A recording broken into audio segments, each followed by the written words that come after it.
brake master cylinder brace. I heard a lot of people say that this is a great part, so I have no doubts, but I felt that maybe I should make a quick video to show people what this is all about. This is a super low cost performant part.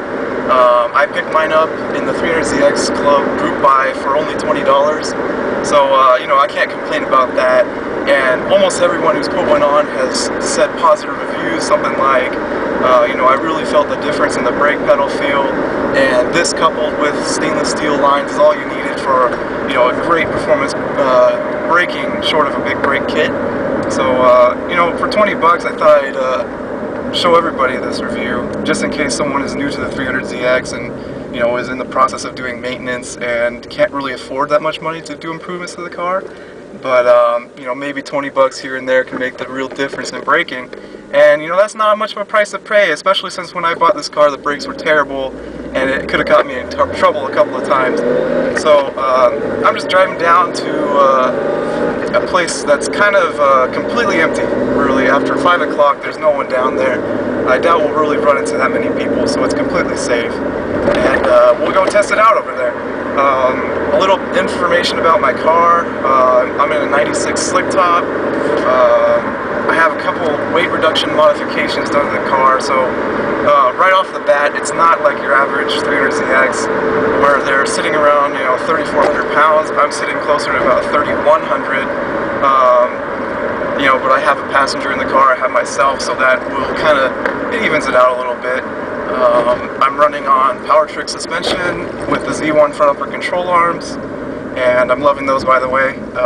I did have to put Loctite, had a couple issues, but after a couple 100 miles they've been pretty damn good, and you can hear no clicking, so it's fine. The other thing I'm running is my wheel setup, which I'm running the 18-inch MB Battles, and they're okay weight-wise, they're about average. I was actually surprised when they were such good quality. I figured, I'm going to get some tank wheels. They're cheap, they're knockoffs, but you know what? I've been really happy with them. There's Volks that are heavier in this same size category. So, then for tire setup, I'm running 255s up front, 265s in the rear, and I'm running some Bridgestone Potenza RE050As in the front, which are horrible. Don't buy those. The grip is great, but the comfort factor is 0. And in the rear, I have the RS3s, the Ventus, hand-cooked Ventus, and those have been amazing. Really happy with those. They run big, so even though they're 265 in the rear, they're more like 272 or something if you actually measured it out. So you got to be a little careful there with your fitment. And the other thing is, I'm driving down to this spot, and I don't have the part installed yet, so I just want to show you guys how easy it is to actually put this in. I'll be installing it on the spot, so I have no concerns here. You need just 10mm socket. You need a 13mm wrench, preferably 2, because you gotta get the locking adjust nuts right, and that's about it. A couple minutes of your time and it's done. The other thing is, there's a couple different versions of this brake master cylinder brace. You can get it from Z1 Motorsports, 300ZX Club, which is basically Z1 Motorsports, shipped through them. You can get it from Concept Z, 300 Degree, and my least preferred AMS, but they even still offer it, I should mention it. So it shouldn't be an issue. Even the designs are actually made public, so if you want to make your own copy of this, you can make the part yourself, and all the dimensions are out online publicly. And maybe I'll put a link in the description to that PDF file that you can just print out and make your own. Other than that, let's just go have some fun. My brake setup is OEM brakes. I have blanks, rotors, and I have StopTech pads, which I'm decently happy with. There's a high amount of dust, but a good initial bite, and reasonably reliable amount of braking resistance and braking force.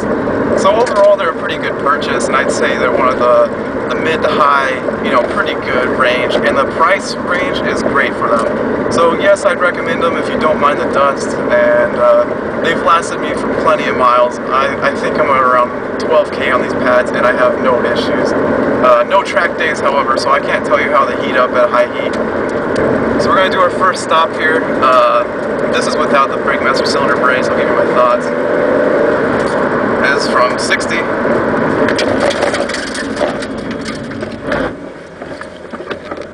The pedal feel is decent. That was ABS locking up. The tires are great. I'm impressed. But the pedal feel, it leaves something to be desired. There's a little amount of sogginess to it. Right at your peak amount of braking, there's a little bit amount of fluctuation that you lose the preciseness of your pedal feel. So, I'm going to do another just to kind of get the feel of it for myself. I don't do that often brake hard emergency stops. I haven't been up in the mountain on these new tires either. So I'll do a couple more. I'll get an outside shot so you guys can see. And then we'll go and switch on the new Brakemaster cylinder brace.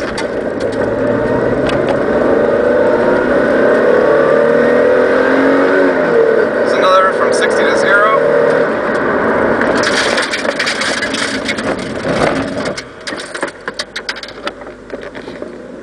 I liked it, and I don't like it. The pedal feel is definitely soggier now.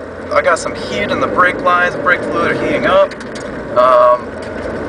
Maybe I'll do one more from the outside so you guys can see, and then we'll call it from there.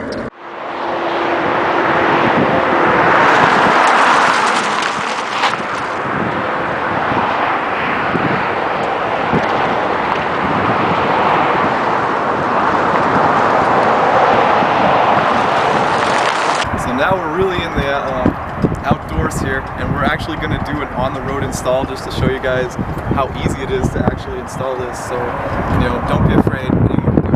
And right here, I have all the tools that are needed. First off, the kit comes with the Brakemaster cylinder brace and 2 extended screws hardware. So you don't need any extra hardware. The only things you need is a 10mm socket. I'm using extended to get around the fuel filter. And you need 2 14s to adjust the lock nuts on the end here to torque everything up. And so it's really this easy. Go get the 10mm, go pull off this bracket here, fuel filter.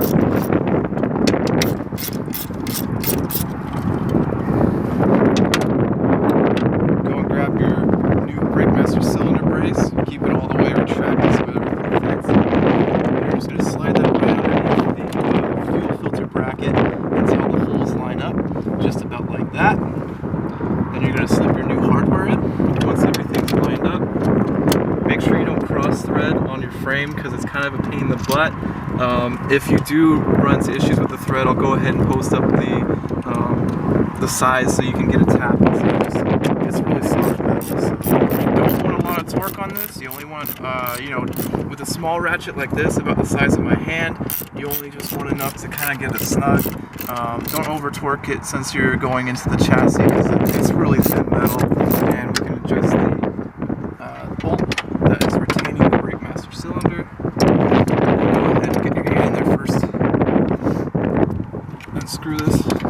You want to set it all the way up against the Brakemaster cylinder. The first thing I notice is that when advertised it's said to be in the dead center of the Brakemaster cylinder. This one is not a perfect fit, but in general it doesn't really matter as long as it has a full contact area.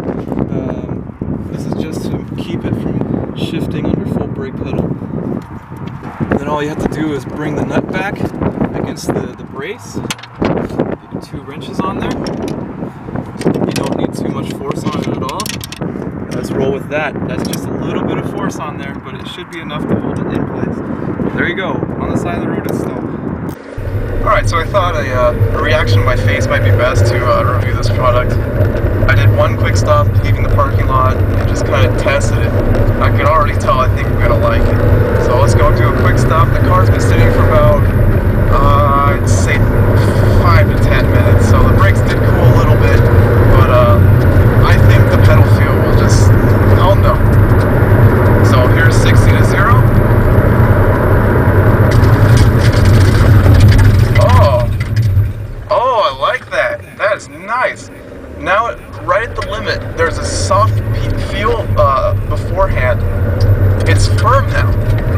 The breaking point is clear. It's precise. You can tell exactly where the limit is, and the amount of force is very consistent. I like it. This is a great $20 upgrade. I'd recommend it for anyone. If you install it yourself, anyone can install it. Do it. Right now. Go do it. Go order it. I like it. Wow, that pedal is a lot stronger than before. Do it. That's impressive. I love it. I enjoy it.